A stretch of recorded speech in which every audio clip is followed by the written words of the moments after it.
시간이 되었습니다. 우리 다 같이 사도신경으로 신앙 고백하심으로 주일 예배 하나님 앞에 드리시겠습니다. 나는 전능하신 아버지 하나님 천지의 창조주를 믿습니다. 나는 그의 유일하신 아들 우리 주 예수 그리스도를 믿습니다. 그는 성령으로 잉태되어 동정녀 마리아에게서 나시고 본디오 빌라도에게 고난을 받아 십자가에 못 박혀 죽으시고 장사된 지 사흘 만에 죽은 자 가운데서 다시 살아나셨으며 하늘에 오르시어 전능하신 아버지 하나님 우편에 앉아 계시다가 거기로부터 살아있는 자와 죽은 자를 심판하러 오십니다. 나는 성령을 믿으며 거룩한 공교회와 성도의 교제와 죄를 용서받는 것과 몸의 부활과 영생을 믿습니다. 아멘. 찬송가 80장 찬송하시겠습니다.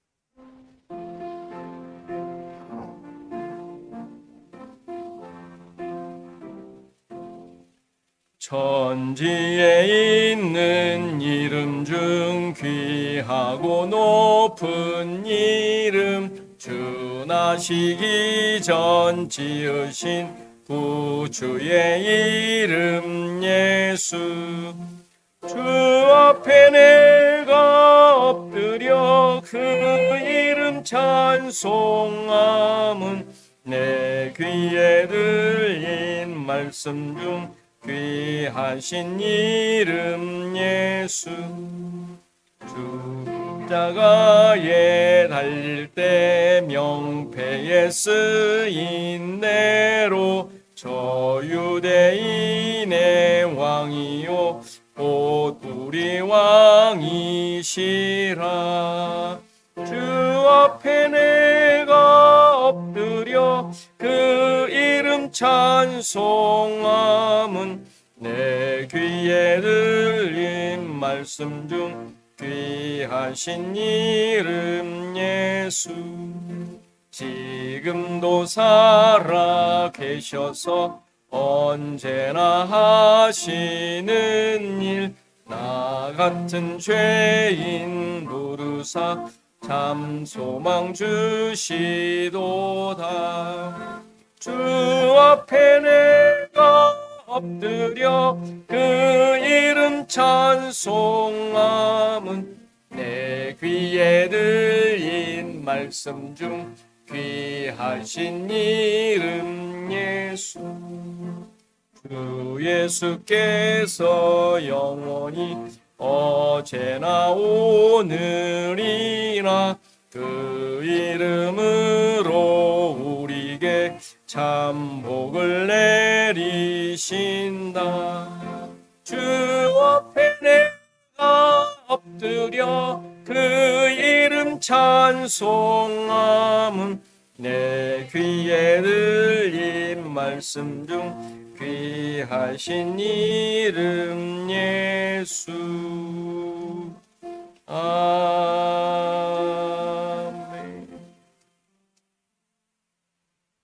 184장입니다.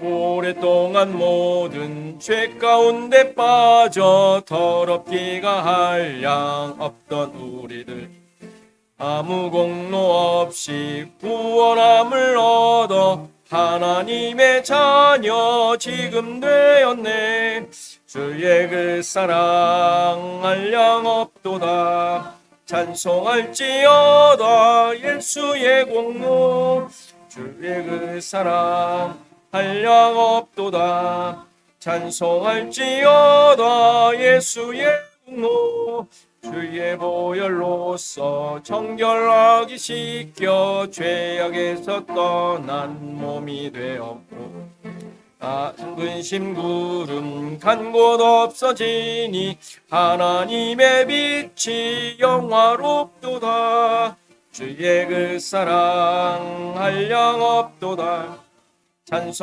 찬송할지어다 예수의 공로 주의 그 사랑 한량 없도다 찬송할지어다 예수의 공로 죄의 깊은 잠과 뜬 세상의 꿈을 어서 깰지어라 나의 친구여 내 받은 날과 구원 얻을 때가 지금 온 세상에 선포되었네. 주의 그 사랑 한량없도다. 찬송할지어다 예수의 공로. 주의 그 사랑 한량없도다. 찬송할지어다 예수의 공로. 교독문 갑니다. 25번 시편 47편입니다. 같이 교독합니다. 너희 만민들아 손바닥을 치고 즐거운 소리로 하나님께 외칠지어다.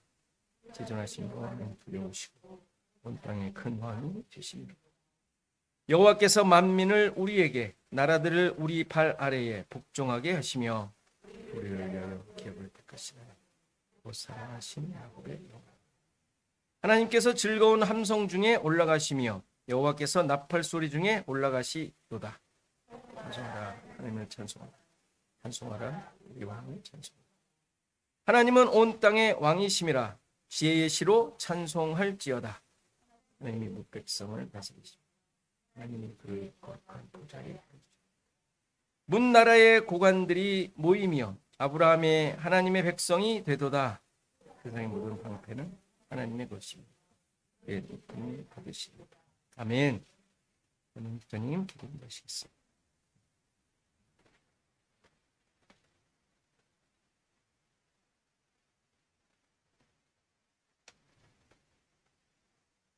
다 함께 기도드리겠습니다.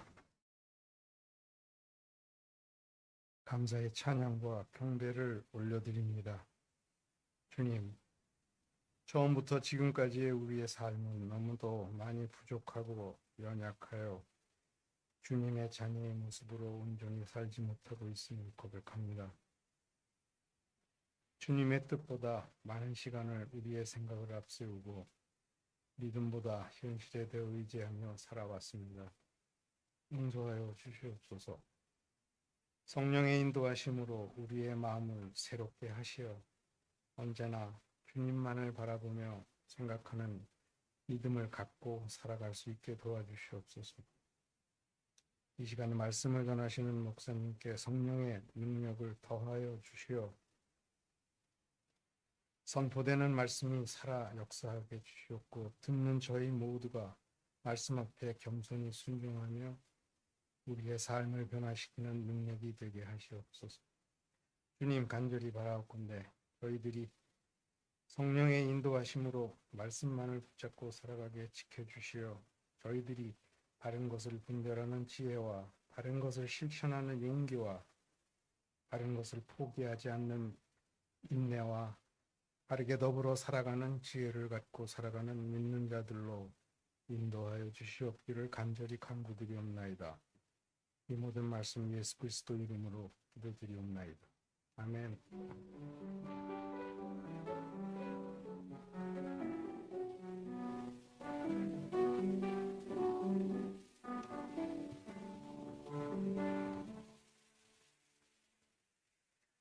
시간 일어나셔서 하나님의 말씀 받으시겠습니다. 하나님의 말씀 누가복음 10장 25절에서 37절 말씀입니다. 누가복음 10장 25절에서 37절 말씀 제가 공독해 드리겠습니다. 어떤 율법 교사가 일어나 예수를 시험하여 이르되 선생님 내가 무엇을 하여야 영생을 얻으리이까? 예수께서 이르시되 율법에 무엇이라 기록되었으며 내가 어떻게 읽느냐? 대답하여 이르시되 내 마음을 다하며 목숨을 다하며 힘을 다하며 뜻을 다하여 주 너의 하나님을 사랑하고 또한 내 이웃을 내 자신같이 사랑하라 하였나이다. 예수께서 이르시되 내 대답이 옳도다. 이를 행하라 그러면 살리라 하시니 그 사람이 자기를 옳게 보이려고 예수께 여짜오되 그러면 내 이웃이 누구니이까? 예수께서 대답하여 이르시되 어떤 사람이 예루살렘에서 여리고로 내려가다가 강도를 만나매 강도들이 그 옷을 벗기고 때려 거의 죽은 것을 버리고 갔더라. 마침 한 제사장이 그 길로 내려가다가 그를 보고 피하여 지나가고 또 이와 같이 한 레위인도 그곳에 이르러 그를 보고 피하여 지나가되 어떤 사마리아 사람은 여행하는 중 거기 이르러 그를 보고 불쌍히 여겨 가까이 가서 기름과 포도주를 그 상처에 붓고 싸매고 자기 짐승에 태워 주막으로 데리고 가서 돌보아 주니라. 그 이튿날 그가 주막 주인에게 데나리온 둘을 내어주며 이르되 이 사람을 돌보아 주라. 비용이 더 들면 내가 돌아올 때에 갚으리라 하였으니 네 생각에는 이 세 사람 중에 누가 강도 만난 자의 이웃이 되겠느냐? 이르되 자비를 베푼 자니이다. 예수께서 이르시되 가서 너도 이와 같이 하라 하시니라. 아멘. 선하신 목자 날 사랑하는 분 찬양하시겠습니다.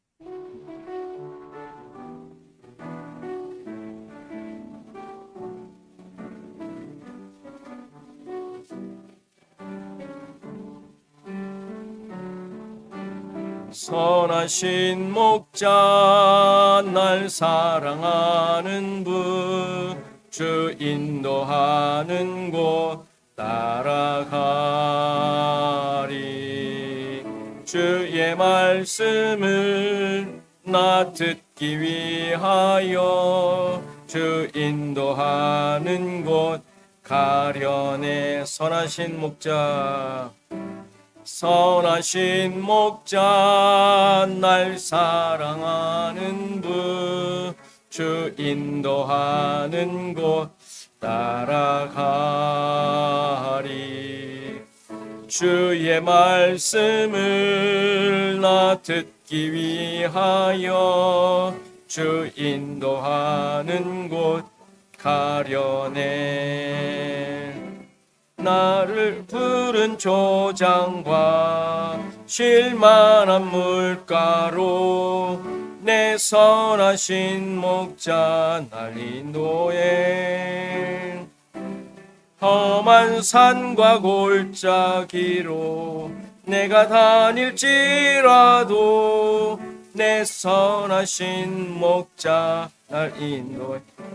한 번 더 하겠습니다. 선하신 목자 선하신 목자 날 사랑하는 분 주 인도하는 곳 따라가리.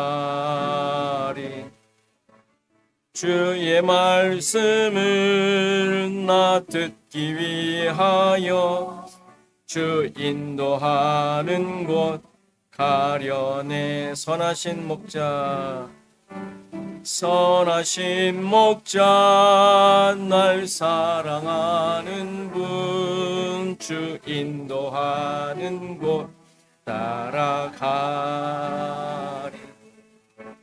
주의 말씀을 나 듣기 위하여 주 인도하는 곳 가려내. 나를 푸른 초장과 나를 푸른 초장과 쉴만한 물가로 내 선하신 목자 날 인도해.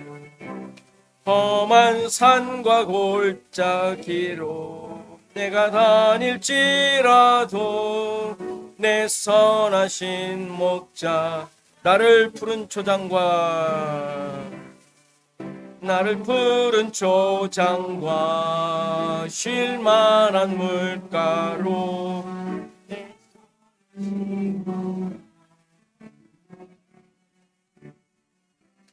험한 산과 골짜기로 내가 다닐지라도 내 선하신 목자 날 인도해. 아멘. 네, 우리 앞뒤 사람과 인사하시겠습니다. 미리 땡겨서 해피 마더스데이. 왜냐면 오늘은 그런 날이니까. 예, 다음 주인데 오늘 남전도회가 특별히 다음 주는 가족들끼리 하시라고 그래서 해피 마더스데이를 땡겨 우리 남전도에서 점심을 준비했습니다. 여러분들 맛있게 드시고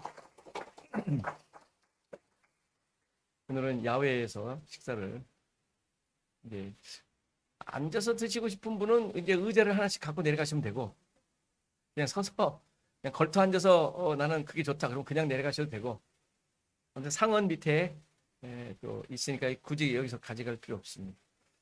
이제 맛있게 이제 그늘 있는 데서 이야기하시면서 오손도손 식사하도록 하겠습니다. 성경 읽기 사사기 가고 있습니다. 이제 사사기 제일 재밌는, 성경 중에서 참 재밌는 성경 중에 하나인데 잘 읽으시고 하나님의 인도하심을 또 발견하는 그런 시간 되면 좋겠습니다. 우리 또 태국에서 그 전도 여행 떠났던 아마 보고를 지금 또 이렇게 계속 하는 것 같습니다. 여러분들 보시고 여기서 열매 맺은 내용들을 위해서 여러분들 기도할 때마다 기도해 주시면 감사하겠습니다. 아마 곧 이분도 은퇴하시려고 하는 것 같습니다. 아마 굉장히 오래됐거든요. 한 거의 20년 넘게 있는 것 같습니다. 여러분들 계속 기도해 주시면 감사하겠습니다. 우리 기도하고 말씀 보시겠습니다. 하나님 아버지, 또 이렇게 화창한 날씨, 또 우리의 마음에 하나님을 예비하며 우리 서로가 교제할 수 있는 기쁜 마음을 주셔서 예배하며 또 말씀을 들으며 교제하게 하시니 감사드립니다. 우리의 마음과 생각과 모든 행동들이 하나님의 백성으로 구원받은 자로 하나님의 놀라우신 은혜를 소유한 자로 함께 나누는, 기뻐하는, 또 찬양하는 그런 시간들이 되기를 소원합니다. 우리의 마음을 붙잡아 주시고 서로를 향한 기쁨과 또 사랑과 은혜가 넘치게 하셔서 오늘 하루만이 아닌 매일의 생활 속에서 이러한 하나님의 베푸신 하나님의 백성됨의 그 놀라운 은혜를, 기쁨을 드러내는 우리 모두가 되게 하옵소서. 또 말씀 앞에 섰사오니 말씀이 우리 자신들을 깊이 돌아보게 하시고 아직도 여전히 세상에 걸쳐져 있는, 세상과 타협하고 있는 부분들을 발견하며 하나님의 말씀으로 깨어지고 쪼개지는 귀한 시간이 되게 하옵소서. 감사하고 예수님의 이름으로 기도합나이다. 아멘. 오늘 본문은 선한 사마리아인의 비유라는 제목으로 잘 알려진 비유이죠. 선한 사마리아인이라는 제목에서 우리가 볼 수 있듯이 이 사마리아인이 선행을 했다. 그가 행한 선행 때문에 지어진 제목이죠. 강도 만난 자를 보고 지나치지 않고 위협을 무릅쓰고 물심양면으로 헌신하며 보살펴준 것에 대해 이웃에게 이러한 사랑과 자비를 베풀자는 교훈의 비유로 듣곤 합니다. 그렇죠? 뭐 그렇게도 큰 무리가 없는 비유죠. 여러분들 그렇게 생각하시죠? 아니면 뭘까요? 그 이상 뭐 특별한 게 있을까요? 뭐 맨 마지막에 너도 가서 이같이 하라고 했으니까 그렇게 해야겠구나. 그래야 되지 않겠어? 뭐 이렇게 도전받고 좀 더 내가 미워했던 사람 찾아가거나 함께 이렇게 화해하는 내지는 뭐 이런 것을 생각할 수 있겠습니다. 그러나 늘 우리가 하나님의 말씀에서 발견하듯이 이런 윤리 도덕적인 교훈을 성경에서는 말하지 않습니다. 하지 말라가 아니라 그런 것을 목적으로 성경을 쓰지는 않았어요.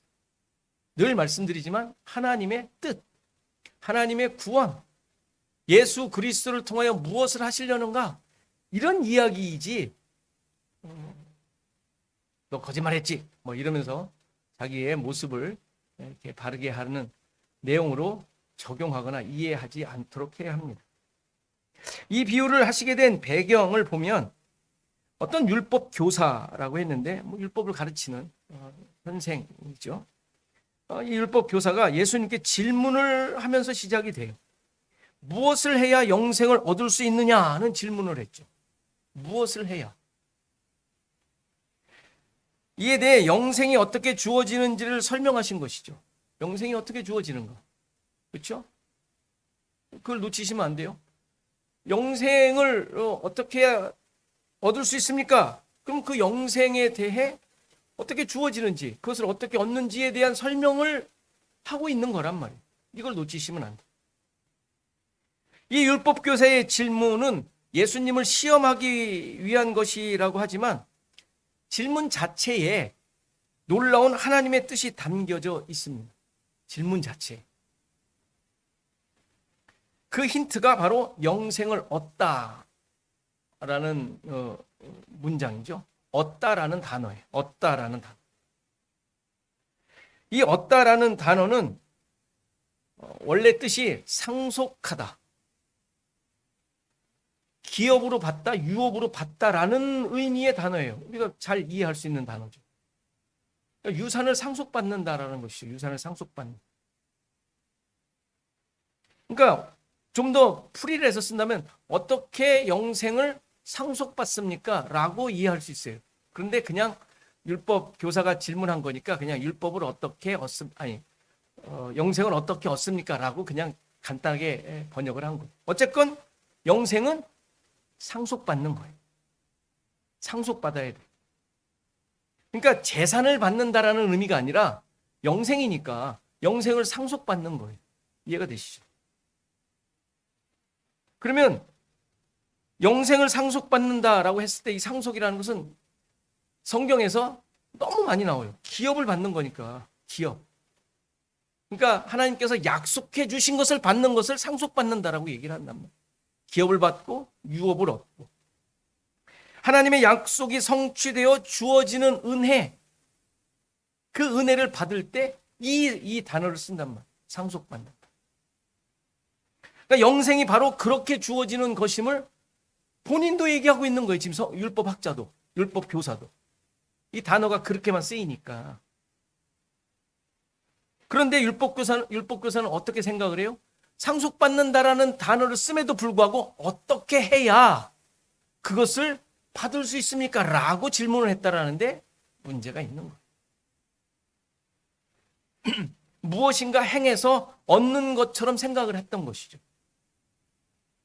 하나님의 약속으로 주어지는 것임에도 불구하고 그가 가지고 있었던 그런 가치관, 이해, 기준 때문에 율법적으로밖에 생각이 들질 않는 거예요. 그러니까 그렇게만 살아왔으니까. 뭐 이런 모습은 신자들도 늘 오해하고 착각하고 있는 우리의 신앙적 모습들이죠. 그렇죠? 여러분들 가끔 묻지만 왜 하나님 믿죠? 뭐 이렇게 열심히 우리의 신앙적 행위들을 그렇게 열심히 하죠? 왜요? 안 하면 뭔가 괜히 벌 받을까 봐? 뭔가 일이 잘 안 될까 봐? 라는 생각이 아님에도 불구하고 늘 있어요. 우리를 붙잡고 있어. 그렇죠? 율법교사인 거예요. 율법교사. 자기의 늘 생각하던 가치관과 기준에서 떨쳐나지를 못해.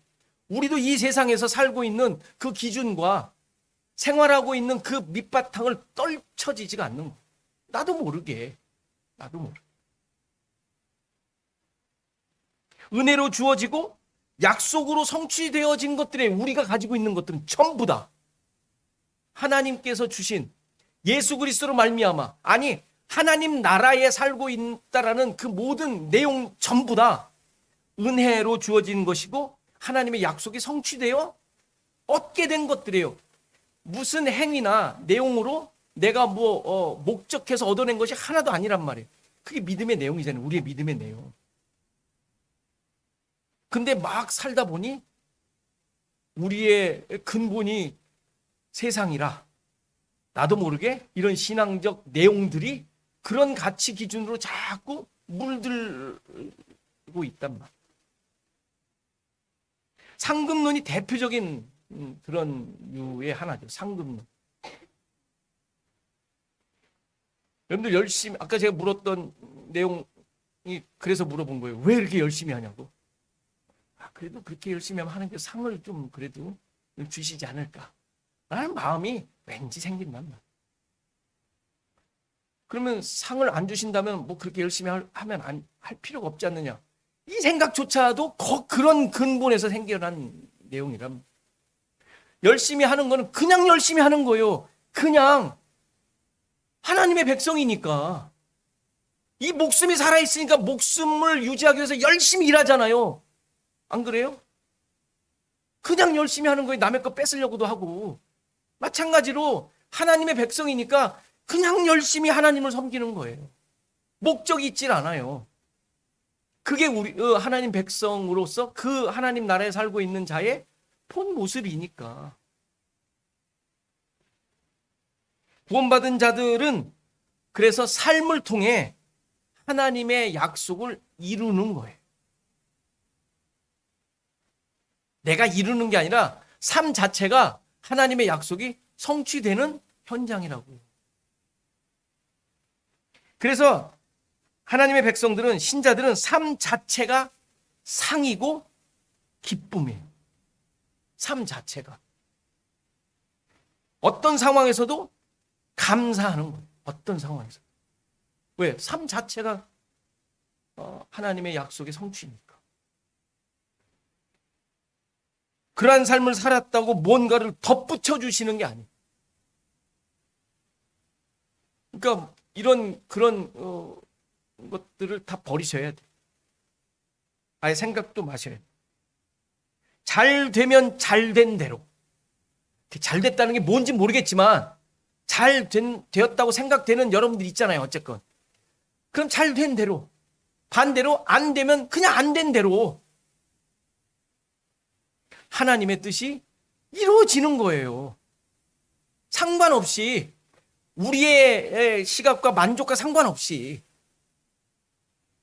무슨 그것이 축적되어 나중에 천국에서 상을 받는 게 아니란 말이에요. 지금 율법교사는 그러한 기준으로 영생을 얻을 줄 알고 질문을 한 거예요. 지금의 삶이 하나님 보시기에 뭔가 부족하고 인정받지 못하는 게 아닌가라는 생각으로 질문한 거란 말이에요. 물론 여러분들의 삶에도 뭔가 부족하다고 느끼는 것이 있을 거예요. 그렇죠? 없어요? 하나님 앞에서든 어쨌건 우리의 일반적인 삶에서 여러분들 100점짜리예요? 100점 만점이에요? 열심히 살고 있어요. 뭐 여러분들 열심히 살고 있는 것을 무슨 폄하하려는 게 아니라 어쨌건 100% 만족합니까? 뭔가 부족하잖아요. 항상 부족하잖아요. 뭐 부족도 한참 부족한 거 얼마나 많아요. 그렇죠? 남들이 훨씬 잘하는 것도 더 많으니까. 근데 이러한 부족을 느끼는 거는 하나님의 일하심에 대한 것이 아니라 나 자신에 대한 부족을 느끼는 거예요. 나 자신에 대한. 그러니까 나 자신의 부족을 느끼는 건 그냥 열심히 하면 돼요. 여러분들이 주어진 환경 속에서 그냥 열심히 하면 된다고요. 노력하면 되고. 하나님의 일하심은 전혀 부족함이 없어요. 여러분들이 부족할 뿐이지 내가. 그리고 여러분들의 삶에서 일하시며 이루어 가시는 내용은 한치의 오차도 없이 계속되고 있어요. 문제는 이러한 하나님의 일하심을 우리가 인식하지 못하고 살고 있다는 것이죠. 하나님의 일하심에 대해. 그러니까 하나님의 일하심에 대해 내가 인식하지 못하고 감각적으로 많이 떨어지니까 말씀을 보는 거예요.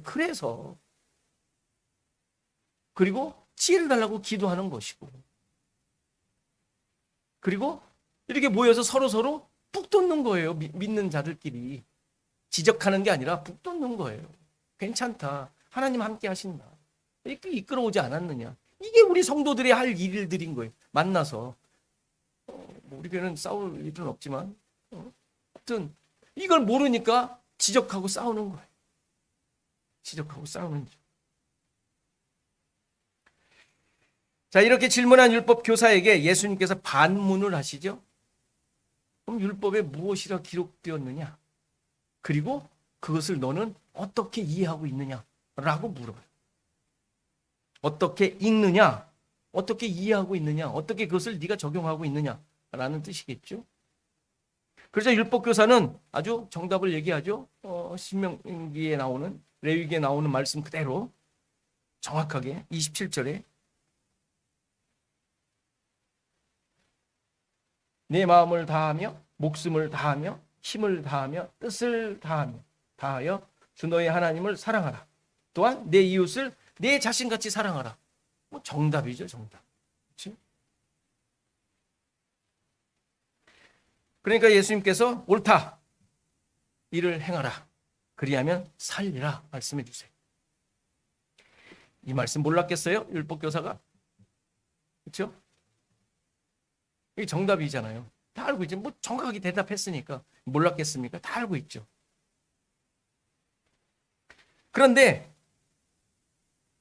이것을 다 알고 있음에도 불구하고 그 율법교사는 자신이 이 영생을 얻기 위해 무언가를 해야 하는 것처럼 늘 생각하고 있었던 거예요. 근데 예수님께서 말씀하신 것도 가만히 보니까 뭔가를 해야 할 것 같아. 그렇죠? 이를 행하라. 그리하면 살리라. 하나님을 사랑하고 이웃을 사랑하라. 그런데 이 사랑은 율법적인 행위의 사랑이 아니죠. 그렇지 않겠어요? 율법적인 사랑이 아닐 거 아니에요. 여러분들 율법적인 행위의 사랑이라 하더라도 그것을 여러분들 잘 하십니까? 하나님을 정말 사랑 어떻게 하세요? 하나님 사랑 어떻게 하세요? 고민해 보셨어요? 고민하셨어야 돼요. 근데 어떻게 했습니까? 하나님을 사랑한다면 어떻게 하셔야 됐습니까? 어떻게 하시고 계십니까? 어떻게 해오셨습니까? 뭐 주일 성수? 말씀 읽기? 뭐 하루에 기도 2시간씩? 아니면 어떤 거를 하면은 하나님을 사랑하는 율법적인 행위의 사랑일 수 있을까요? 표현일 수 있을까요? 인간은, 특히 죄인은 하나님을 사랑할 수가 없어요. 방법도 모를 뿐만 아니라 한들 가짜. 그렇잖아요. 너 그럴 줄 알았다. 이런 소리 얼마나 많이 했으며 많이 들었습니까? 인간은 한계도 있고 남을 만족 못 시켜요. 그렇지 않습니까? 어떠한 신앙적 열심으로도 하나님을 사랑하는 것을 표현해낼 수가 없어요. 다 지치던데요. 사람 못하던데요. 힘을 다하여 목숨 다하여 다 못하던데요. 근데 어떻게 하겠어요? 율법교사가 당연했던 거죠. 못했거든. 영생을 이렇게 하고 못 얻겠는데 이런 생각했던 거 아니에요. 근데 예수님이 또 그걸 또 확인시켜 주셨네. 환장을 노리시죠. 못했는데 또 해내네. 환장하는 거죠. 이웃사랑 내 몸처럼 어떻게 사랑하냐고. 내 몸처럼. 가끔은 내 몸도 내가 별로 사랑 안 할 때가 많은데. 안 그래요? 여러분들? 될 대로 되라 그냥 애지중지 안 하잖아요. 안 할 때 많지 않습니까? 율법적인 행위 드러나는 것으로는 하나님도 사랑 못할 뿐만 아니라 이웃도 사랑 못해요. 할 수가 없어요. 마태복음에 나왔었던 어려서부터 이 모든 것을 다 했던 부자 청년도 결국 소유를 다 팔아 가난한 자에게 주라는 예수님의 말씀을 듣고 고개 숙이고 떠났잖아요. 다 했다라는 그가 어려서부터 다 지켰나이다 했던 친구도 그냥 가네요. 못하는 거예요. 할 수가 없어요. 율법적 기준을 가진 자들의 한계인 거. 우리도 이런 것들을 그런 식으로, 물론 그거 하지 말라는 게 아니라 할 수 있는 만큼 하시면 돼요. 그거 그렇다고 그것으로 온전해지려고 하지 마시라는 얘기. 어느 누구도 하나님을 사랑할 수 없고 이웃도 사랑할 수 없음을 볼 수 있습니다. 가끔 교회를 떠나는 사람이 이 교회는 사랑이 없어 그리고 떠나는 사람들 많아요. 그렇죠? 들으셨잖아요. 많이. 여러분들 주위에도 그렇게 말한 사람 떠난 사람도 있을 것이고. 그 말의 의미가 뭐죠?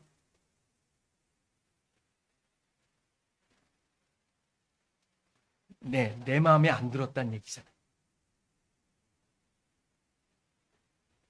나를 사랑 안 해줬다. 나의 어떤 그 필요한 것을 약간 기대했던 기대치를 만족시켜주지 못했다라는 이야기잖아요. 그게 교회를 욕했지만 스스로를 욕한 거예요. 그게 자기의 얼굴에 침 뱉은 꼴이라고. 자기를 만족시키지 못했던 거, 느끼지 못했던 자기를 향한 사랑을 느끼지 못한 사랑. 개인의 마음을 만족시키는 것은 사랑이 아니잖아요. 그렇죠? 그런 것 당연히 교회에는 없습니다. 여러분들을 만족시킬 사랑은 교회에도 존재하지 않아요. 그냥 마음에 맞는 사람들끼리 주고받으면 돼요. 남 욕하지 말고 마음 맞는 사람들끼리 주고받으면 돼요. 그걸로 끝. 뭐 자꾸 남을 핑계를 대. 그게 부족하거든. 그러시면 돼. 교회에서는 성도들끼리도 그런 것 없어져야 돼. 그냥 서로가 참고 지내는 거예요. 공동체인데. 그게 교회에서 우리가 최대한 할 수 있는 사랑이라면 사랑이겠어요. 신자들의 사랑은 하나님으로부터 받은 것을 가지고 서로 대하는 거예요. 만족시킬 필요도 없고 내가 만족하려고 할 필요도 없고 하나님께로부터 받은 사랑 뭐가 있다면 그냥 그 마음을 가지고 그냥 서로 대하는 거예요. 누구에게 만족시키려고 하지 마세요. 그냥 구원의 은혜를 가지고 사는 거예요. 하나님의 백성이라는 정체성을 가지고 서로 사는 거예요. 각자가 조금씩 다르기 때문에 그 느낌이나 은혜의 고백도 다 다르잖아요. 서로가 다 깊이도 다르고 이해한 폭도 다르고 다 다르잖아요. 그러니까 서로 이해하며 참고 부족한 대로 사는 거예요. 그 정도밖에 서로 할 수 있는 게 없어요. 그 정도밖에. 더 이상 원하지도 말고 더 하려고도 하지 마세요. 내가 느끼고 이해한 만큼만 하세요. 그만큼도 못하지만 그냥 그렇게만 하려고 하세요. 완벽하지도 않고 충분하지도 않습니다. 그러니까 서로가 푹 듣고 서로를 위해서 기도해 줄 뿐이에요. 나를 위해서도 기도하고 서로를 위해서 기도하고. 내가 주인이 아니라 하나님이 주인 되신 자들임을 서로 나누는 거예요. 내가 죄인이고 못난 존재인데 누구 보고 잘하라고 하겠어요? 너는 왜 그것밖에 못하냐고 할 수 있겠습니다. 은혜로 살아가는 자임을 잊지 않으셔야 돼요. 이런 생각에서 지나치게 될 때 이 율법교사의 모습이 나오는 거예요. 예수님의 대답을 듣자마자 그가 어떻게 해요? 자기를 옳게 보이려고 다시 질문을 해요. 은혜로 살아가는 자임을 모르면 자신을 드러내게 돼요. 여기서 옳게 보이다라는 말은 의롭게 하다라는 동사예요. 의롭게 하다. 자기를 의롭게 하려고 의롭다는 것을 보여주려고 이런 얘기죠.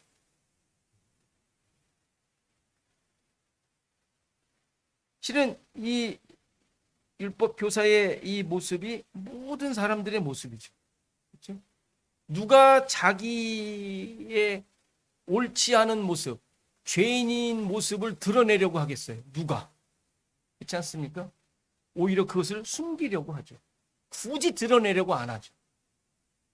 이 율법 교사는 자기의 옳은 것, 내가 그래도 바르다고 생각되는 것, 그래도 이거 잘했다고 생각되어지는 것을 드러내려고 하는 게 모든 사람들의 마음 아니에요? 인정받고 싶은 것이죠. 그렇죠? 그러니까 자기의 그 인정받고 싶은 마음, 그래도 이건 내가 잘했다고 생각되어지는 것을 인정하지 않을 때 다툼이 나는 거예요. 전쟁이 왜 나겠어요? 내가 옳다라는 것이죠. 내가 하는 것이 다 옳다. 그러나 신자는 나의 의로움이 하나님으로부터 주어진 것임을 믿는 자들이에요. 하나님으로부터 주어진 것. 내가 만들어낸 내 소유의 것이 아니라 하나님으로부터 주어진 것. 그것도 내 게 아닌 거예요. 하나님이 그렇다고 해주신 거지 너가 그렇다라는 말이 아니잖아요. 내가 그런 존재가 아닌데 하나님이 그냥 그렇게 인정해 주셨을 뿐인데 어떻게 남을 지적할 수 있겠어요? 그러니까 율법 교사는 내가 옳다라고, 나는 내가 잘났다라고 생각하니까 이렇게 또 질문을 한 거예요. 내가 나은 것은, 낫다라는 것은, 옳다라는 것은 보여주며 증명하는 것이 아니죠. 그냥 소유하고 있음을, 하나님께서 주셔서 소유하고 있음을 믿는 거지, 그거를 내가 그렇게 된 자인 것처럼 행동하면 안 되는 거죠. 그렇죠? 그러니까 율법교사는 자신의 나음을, 옳음을 증명하려는 듯이 질문을 한 것이죠. 그렇다면 그 사랑해야 할 내 이웃이 누굽니까? 라고 따져. 거의 따진 거죠. 그 이웃을 말씀해 주시면 내가 한번 사랑해 보겠습니다. 왜? 자기가 옳으니까. 그게는 뭐든지 할 수 있으니까. 자기가 뭔가 하면 뭐 그렇게 할 수 있는 거지. 예수님 지금 하라는 거 한 거니까 영생을 얻을 수 있겠지 라고 생각하는 거예요.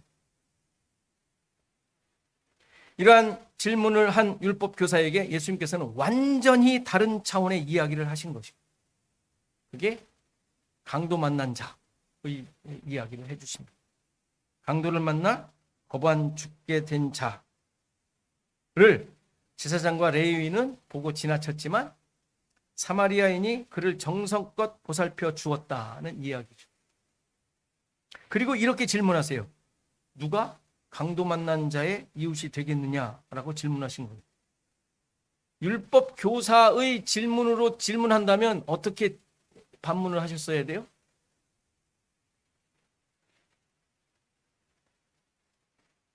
네가 이 강도 만난 자를 사랑할 수 있겠니? 이렇게 질문하셨어야 되잖아요. 이웃이 누구냐고 했으니까 마치 이 강도 만난 자가 이웃인 것처럼 설명을 해주셨어야 이해가 확 올 거 아니에요. 그렇죠? 근데 그게 아니라 누가 강도 만난 자의 이웃이냐라고 질문을 합니다. 누가 내 이웃이냐는 질문에 누가 강도 만난 자의 이웃이 되겠느냐라고 대답하신 거예요. 그러니까 이 이야기를 들으면서 이 율법 교사는 자기가 사랑해야 할 이웃을 누구로 지금 생각했을 것 같아요? 강도 만난 자, 그 거반 죽게 된 자, 요 사람이 이웃인데 그 사람을 어떻게 사랑하라는 이야기인가 보다 라고 이해하고 있었을 거 아니에요. 계속 들으면서. 제사장, 레위인 지나쳤는데 그래도 나는 해야지. 그런 마음, 뭐든지 자기가 옳고 할 수 있는 자라고 생각하는 자입니다. 그런데 이야기가 이상해졌죠? 갑자기 사마리아인이 등장을 해요. 사마리아인은 그 당시 유대인들에게 어떤 존재인지 아시죠?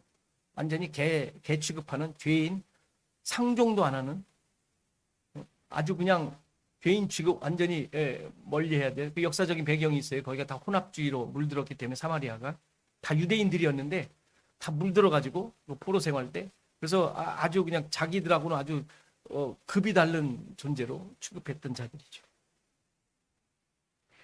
미워하고 상대도 하지 않는 자들이 갑자기 등장을 해요.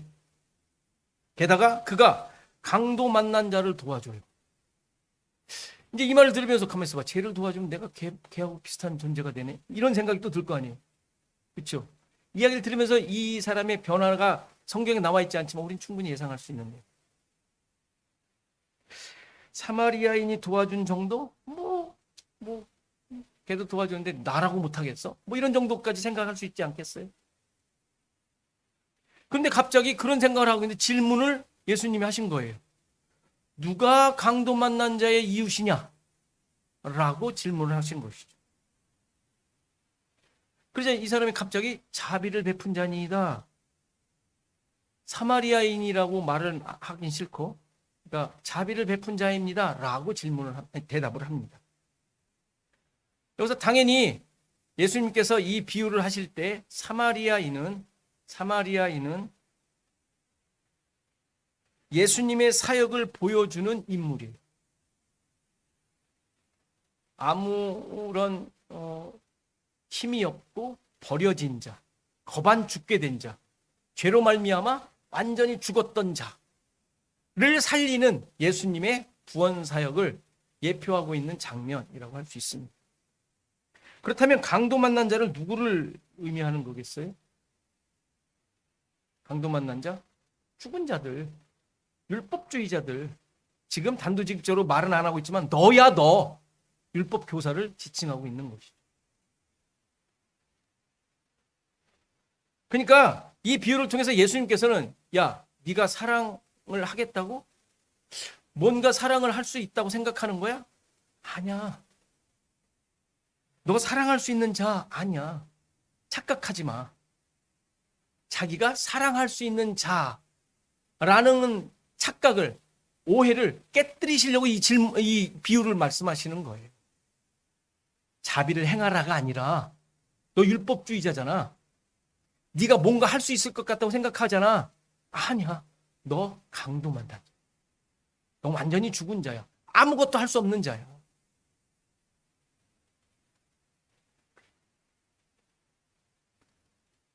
그러니까 이웃은 정해진 대상에 대하여 사랑하라는 것이 아니라 내가 강도 만나 거의 죽게 된 존재이며 오히려 사랑을 받아야 할 존재, 긍휼을 받아야 할 존재라는 것을 보도록 하시는 거예요. 그게 자신임을, 율법교사 자신임을 깨닫도록 이 비유를 하신 거란 말이에요. 너는 누군가를 사랑할 수 없어. 안 됐잖아. 봐봐. 너같이 율법주의자, 제사장, 레위인 그냥 지나갔잖아. 너 아무것도 아니야. 너 아무것도 할 수 없어. 너는 지금 사마리아인, 강도 만나 죽은 자야, 죽은.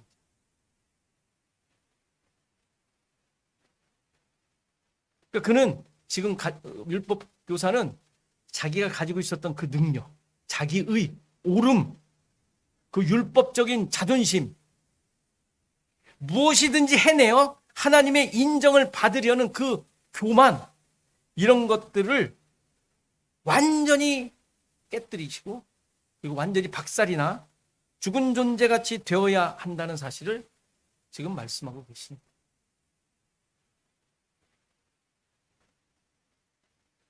그러니까 네가 지금 가지고 있는 것은 아무것도 할 수 없다. 그런 것을 보여주려고 제사장과 레위인이 지나가도록 한 거고. 그래서 강도 만난 자, 거의 죽게 된 자를 아무것도 할 수 없는 거예요. 그러니까 결국 그도 죽은 자인 거죠. 죽은 자. 아무것도 할 수 없으면 죽은 자죠. 율법은 왜 주셨어요? 죄를 깨닫고 죽으라고. 죽은 존재라는 것을 깨달으라고 준 것인데 그들은 그 율법을 통하여 자랑거리를 만든 거죠. 나 잘하고 있다고. 자기의, 나의 옳음, 지금 이 사람이 질문했던 것처럼 옳게 보이려고 그것을 만들어 갔던 것이죠. 죽으라고 준 건데.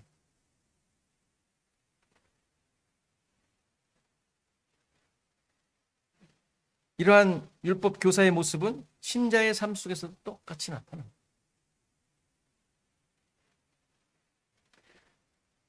이들에게 주어졌던 율법적인 삶, 율법적인 환경은 바로 신자들에게 주어진 이 세상의 삶이에요. 여러분들 이 세상의 삶을 통하여 무엇이 확인되어야 돼요? 그렇죠. 죄를 그대로 짓고 있는 존재라는 것. 율법적인 존재. 율법적인 본질, 이런 것들이 이 세상의 삶을 통하여 드러나야 돼요.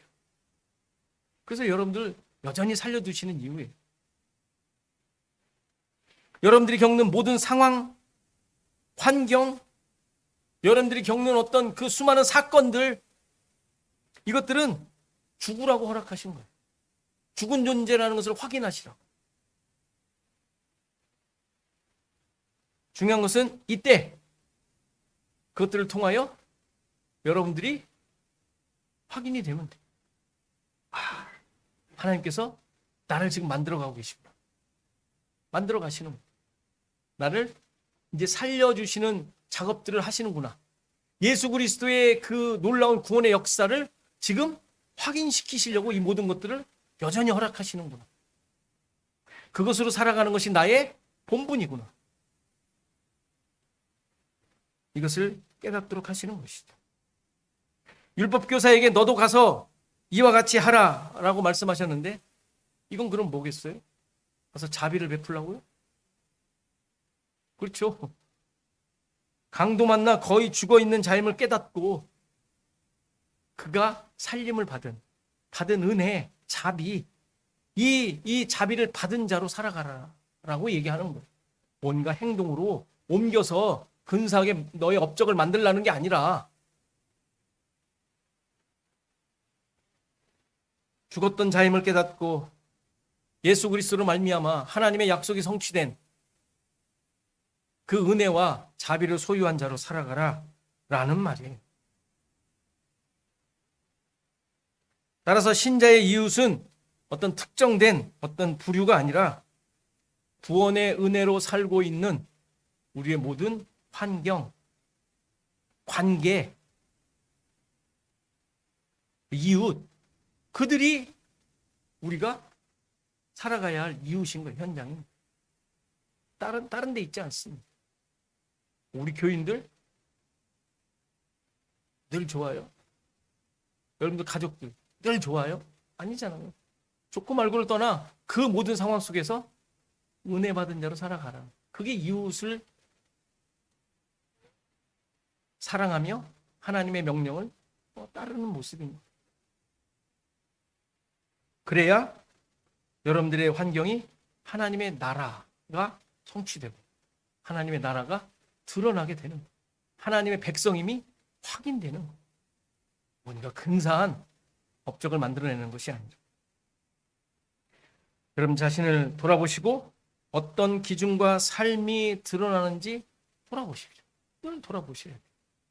내가 무엇을 쫓고 있는지, 거기에 하나님의 약속이, 하나님의 백성됨이 확인되고 있는가. 그리고 십자가의 은혜를 기억하고 있는가. 그걸 의지하고 있는가. 이게 우리의 삶인 거예요. 그게 하나님을 사랑하는 것이며 이웃을 사랑하는 거예요. 내가 누군지 알았으니까, 구원받은 자임을 알았으니까, 죽었던 자인데 살아난 자임을 알았으니까, 그것을 살아가는 것이 이웃을 내 몸과 같이 사랑하는 거예요. 내가 옷 샀다고 똑같이 옷 사주실 거예요? 그렇게 사줄 이웃이 한둘이에요? 어떻게 다 할 거예요? 그런 것이 아니죠. 물리적인, 율법적인 행위가 사랑이 아니라 이러한 은혜를 소유한 자로 살아가는 것이 사랑의 모습임을 가르쳐 줍니다. 여러분들의 삶 속에 이러한 사랑의 은혜가, 하나님의 약속의 성취가 확인되고 드러나는 여러분 되기를 간절히 바랍니다. 다 같이 일어나셔서 찬송가 400장 찬송하시겠습니다.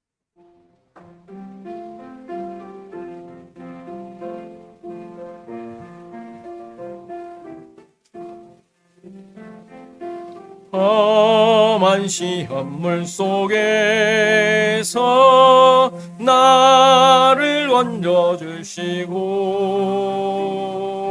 노한 풍랑 지나도록 나를 숨겨주소서. 주여 나를 돌보시사 고이 품어주시고 험한 풍파 지나도록 나를 나를 숨겨주소서. 권세 능력 무한하사 모든 시험 이기고 풍랑까지 다스리는 주님 앞에 비오니 주여 나를 돌보시사 고이 품어주시고 험한 풍파 지나도록 나를 숨겨주소서. 죄악 길에 빠진 이 몸 캄캄한데 헤매며 부르짖는 나의 원 들으소서 내 주여. 주여 나를 돌보시사 오이 품어주시고 험한 풍파 지나도록 나를 숨겨주소서.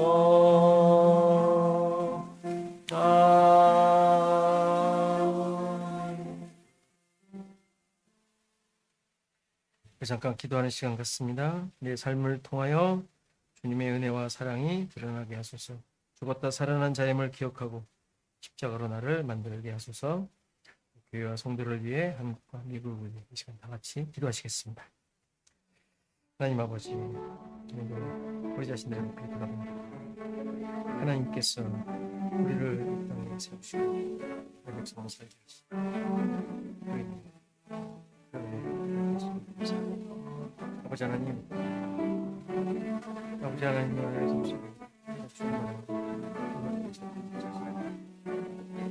주님, 정말 주님의 사랑과 우리의 삶을 오늘부터 죽었다 살아난 하나님의 놀라우신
하나님 아버지, 우리를 통하여